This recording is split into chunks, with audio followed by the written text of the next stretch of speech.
Her voice was too calm. So calm it chilled the air between us.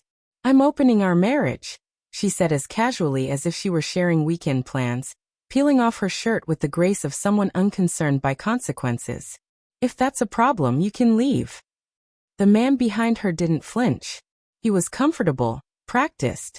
This wasn't his first time being the third shadow in someone else's love story. I stood in the doorway, motionless, as if glued to the floor. The scent of us still lingered in the room, warm on the sheets we had shared minutes ago. Our final touch still radiating off her skin. Now just like that, it meant nothing. She had replaced me with someone who didn't even blink when my world cracked open. I didn't scream. Didn't demand an explanation. Didn't cry. I simply watched her, long enough for it to hurt. Long enough for her gaze to shift. She couldn't meet my eyes. Not really. She stared past me like I was already gone. Like I'd disappeared the moment she rehearsed that sentence in her head. So I left. The room. The house.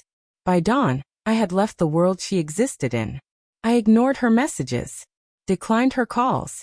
Because when someone slices open your heart with a smile, you don't ask them why. They've already answered you with the blade. You just learn how to bleed quietly. For 3 days, I disappeared into a version of myself I thought I buried years ago. I became colder. Quieter.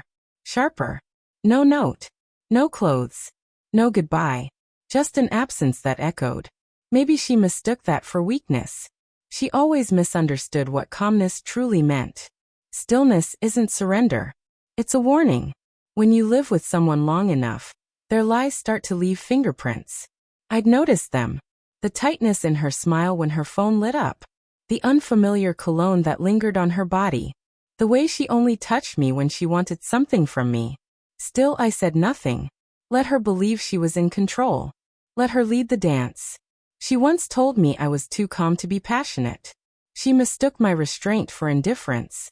My silence for surrender. But I don't burn like others. I burn slow. And I burn forever. I checked into a hotel 3 towns over. Paid in cash. Left no trace.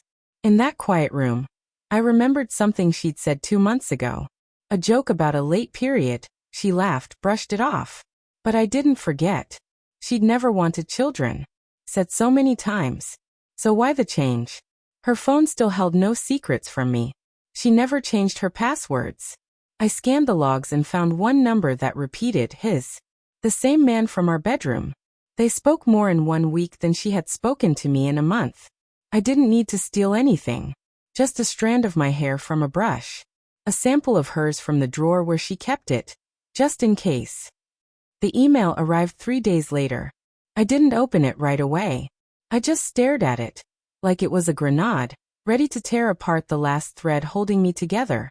Of course, I wasn't the father. 17 weeks of secrets. Dressed in silk, perfumed with betrayal.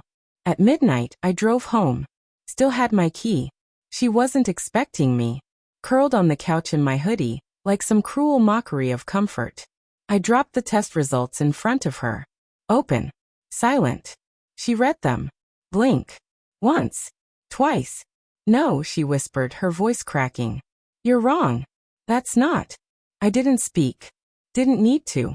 The silence did more damage than rage ever could. She followed me to the door, panicked. It was a mistake, she cried. I didn't plan this. He meant nothing. I turned slowly, meeting her eyes for the last time. You opened the marriage, I said, my voice calm and flat. This is the result. That's what shook her. Not the truth, my tone. The absence of anger. I was testing you, she gasped, reaching. I wanted you to fight for me. I stepped in, just close enough to see her fall apart. You don't test loyalty by inviting betrayal into your bed, I said. Then I showed her the printed messages. The ones she sent him. He's boring. He won't leave. Let's give him a reason to vanish. Her face drained of all color. I didn't mean, she started. But you succeeded, I said. I'm gone. 3 days later, I heard what happened. They found her in the kitchen, covered in his blood, screaming. He'd left her too. Of course he had. Men like him don't build homes. They just borrow the keys.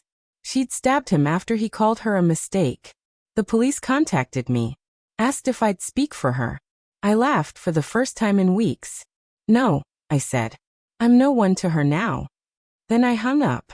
And I kept driving. Because sometimes survival is the loudest revenge.